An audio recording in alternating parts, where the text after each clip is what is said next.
What's up, meatbags? It's the often imitated, never duplicated Tony TGD coming at you with a little look at the Nilspace Kickstarter.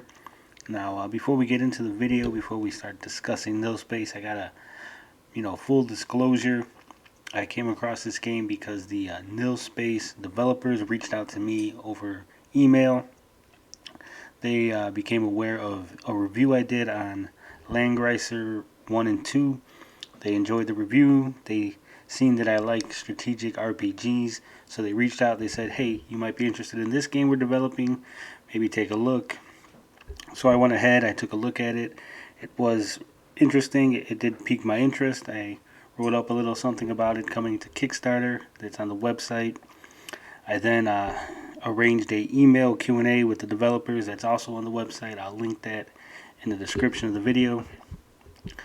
I did not back them up on Kickstarter. I do not back games on Kickstarter that I'm going to cover, that I'm going to talk about, because that would be a conflict of interest. And even if my opinions were 100% objective, people would still look at it sideways knowing that I backed it on Kickstarter, so I never do that.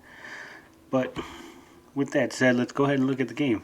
Now, Nilspace is a strategic RPG set in a college campus. You're the new guy on campus. A mysterious app appears on your phone. You get sucked into this world of, clubs fighting against each other. As you can see, they got 28 backers right now. There's 26 days left to go. They're only looking to raise $8,762. So I think they can do it. They should be able to hit that goal no problem. Now, there's going to be a retail version of the game and a Kickstarter version. The difference being that the retail version will just have the basic base game. The Kickstarter version, will have extras as created by the Kickstarter community. You see, as part of the reward tier system, if you pledge, let me see here, $25 or more, you'll be a community voice member. Yeah, 25. Now, what that means is you'll be involved in certain decisions. They'll ask questions, ask polls, which direction should the game take? Should it go this way, that way? At higher tiers, you'll be able to create your own characters. You'll be able to offer opinions on scenarios, activities. Basically, they want to get the community who's donating to the game also involved in, making extra content for the game, which I think is a nice little touch. Now, the game has, everything that a strategic RPG should have. Has what they're calling a module system. It's not a class system. Let's see if we can get it up here on the screen. See, modules, not classes. But basically, it's the same thing. You'll be able to assign different modules to characters, and depending on the module, will decide what weapon they can use, what spells, etc., etc. This will allow you to create a team of characters that you like, rather than picking characters based on the class that they have. So you won't have to worry about having to switch out a character that you've grown attached to, or a character whose story you want to know more about, because you'll just be able to switch modules to get a team, a group, to fit your playstyle, which I think is pretty unique. Obviously, they're going to have, weapon systems, the typical, this weapon, rock, paper, scissors, this weapon beats that weapon, beats that weapon. Same thing with magic. That's typical. They're going to have unit repositioning, different heights. They're going to have, magic effectiveness, how it affects different classes. So it's going to have all the goodies, all the things you need in a nice strategic RPG. It's not going to be simplified. It's going to be pretty complex, but that's the way I like it. Now, if we go up here, you can see the map's going to have different things on it, different terrain types. There's going to be different battle objectives. So again, it's going to be a pretty complex game. It's not going to be a very simple game. It's going to be something that's going to have some depth to it, some some meat on the bones, as you will. There's going to be a battle phase, if you will, and a free time phase. And the free time phase, which is going to be something like in the Persona games, where where you're not in the battle, where you're outside, you're talking to people, making friends, living your life as a student.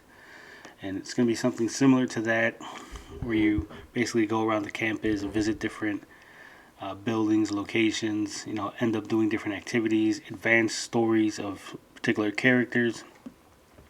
So once again, it's going to have a little more than just your typical RPG, a little more than just your typical, dungeon crawler. It's going to have some depth, some meat on it. I know I'm repeating that a lot, but that's the way it looks. Now I will say, I am not in love with the art. It's got this style that I see in a lot of indie games, where it's not exactly anime, but it's anime inspired. It's like a faux anime style art. So I'm not in love with that. I do like the sprite work. The sprites are nice. Now I do believe this was made in a RPG maker. I mean, just based on the way the sprites are, based on the way the trees, the bushes and everything. I have extensively played around with the RPG Maker series ever since the early 2000s, and you could just sort of see the way it is, the way it looks. It has a certain look that when you're familiar with it, you just know it instantaneously. I mean, that's not a big deal to me. I've reviewed a couple of really good RPG Maker games. Then again, there has been a couple of really, really bad RPG Maker games. Now, if you want to know more about the game, you can head on over to the onelookgames.com website, or if you join their email list, you'll get a playable prequel game. So there's that. It's going to have a little backstory on what's going on. Give you a feel for the game, give you a feel for what they're trying to do. It is also currently on Steam, so you can go ahead and add it to your wish list if it interests you for the retail version, which I believe is going to retail for about $20. So, not too expensive. Of course, you can head on over to thegeekgetaway.com if you want to get a little more familiar with the developers. I did, like I said, a quick Q&A session with them.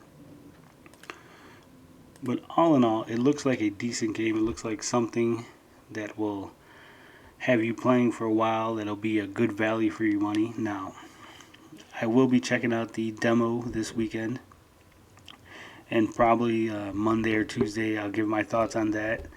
But right now, just looking at it from the outside, just looking at the Kickstarter, having talked to the devs, I think that it's going to be a decent game. I think it's probably going to be a good first outing for the One Look Games team, and I look forward to seeing more from them in the future. But you know how we do it on this channel. Love, peace, booty grease. We out this bitch.